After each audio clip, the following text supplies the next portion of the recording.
है, झूठ बोलने की आदत बनाया नहीं है।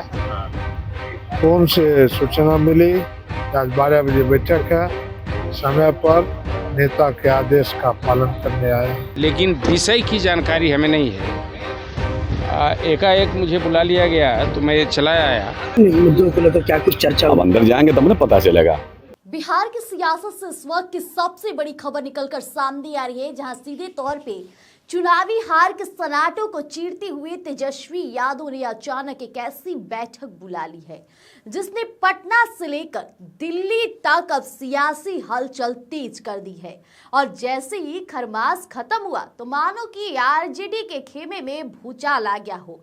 हार के बाद ये पहली ऐसी मीटिंग मानी जा रही है जिसमें तमाम तरह की बातें चलेंगी, जहां तेजस्वी यादव न सिर्फ अपनों से हिसाब मांग रहे हैं बल्कि विरोधियों को भी कड़ा संदेश देने की तैयारी में है।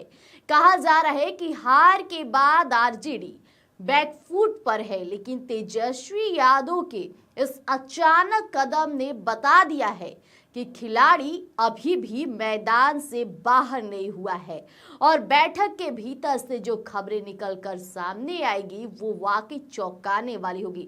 लेकिन उससे पहले कई बड़े नेताओं के तीखे बयान भी सामने आए हैं। सबसे पहले उनके बयानों पर गौर फरमाइए। मुद्दों को लेकर क्या कुछ चर्चा? अब अंदर जाएंगे तब ना पता चलेगा। अब आप लोग को जितना प्यास लगाना है लगाते रहिए। समृद्धि यात्रा पे चुप है, उसको लेकर कर रहे हैं। कहाँ चुप है? तेजस्वी यादव से ज्यादा चिंता करने वाला और तेजस्वी यादव से ज्यादा बिहार के विकास के लिए करने वाला, तेजस्वी यादव से ज्यादा युवाओं के लिए करने वाला कोई है तो बताओ। तेजस्वी यादव जी ने अपने 17 महीने में जो काम करके दिखाया, जो आज लाखों नौजवानों को रोजगार मिला, इतिहास है। भारत का कोई ऐसा नेता बता दो जिसने एक दिन में, यही गांधी मैदान जब ये मेला लगाने की जगह हुआ करती थी, यहाँ नौकरी मेला लगाने का काम किया, लाखों लोगों को एक दिन में बुलाकर लोगों को नौकरी देने का काम किया। तो तेजस्वी यादव का कोई ऐसा नहीं है, कोई ये नहीं, उसके बारे में कोई नहीं कह सकता उनके बारे में कि क्या अलग अलग तरीके से अलग अलग लोग बोलते रहें।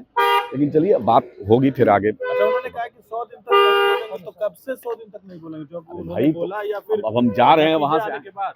अरे बात, अब आप नहीं जान रहे हैं कि नतीजे किस तरह से आए हैं, कैसे यहाँ डकैती की गई है।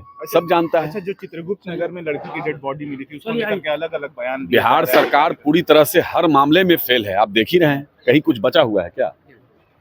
तो मान रहे सर कि इसमें प्रशासन की लापरवाही है? प्रशासन की मिली भगत से ही सारे के सारे जो क्राइम हो रहे हैं प्रशासन की मिली भगत से हो रही है। प्रशासन मस्त है, झूठ बोलने की आदत बनाया नहीं है। फोन से सूचना मिली कि आज 12 बजे बैठक है, समय पर नेता के आदेश का पालन करने आए। लेकिन विषय की जानकारी हमें नहीं है। एकाएक मुझे बुला लिया गया तो मैं चला आया, लेकिन जानकारी नहीं है कि किस विषय को लेकर के बैठक है। बैठक से निकलने के बाद तो हम बता देंगे। अच्छा, किनको बुलाया गया है इस मीटिंग? ये भी मुझे जानकारी नहीं। मुझे बुलाया गया है ये मैं जानता हूँ। क्या कहा गया? बैठक में आने के लिए कुछ कहा गया ना? बैठक में आने के लिए बोला गया जी। मुझे बुला लिया गया तो बैठक में मैं आया हूँ। विषय की जानकारी नहीं है कि किस विषय पर बैठक होने वाली है। बैठक से निकलने के बाद हम बता देंगे। सुना आपने, सीधे तौर पे सत्ता पक्ष को घेरने की बात चलने लगी और इसमें एक ऐसा भी बयान सामने आया जो हाल ही में नीट छात्रा का जो मामला है, कांड सामने आया, इस पर भी आरजेडी के नेताओं का बयान सीधे तौर पे प्रशासन पर सवाल और सरकार पर सवाल दागते नजर आ रहे हैं। इतना ही नहीं, बिहार की राजनीति में खरमास के बाद आई ये गर्माहट अब क्या जदयू और बीजेपी के गठबंधन की नींद उड़ा पाएगी? सवाल तमाम है। तो पल पल के अपडेट के लिए बने रहिएगा स्वराज पोस्ट पर, लेकर आएंगे जल्द ही नया अपडेट। धन्यवाद।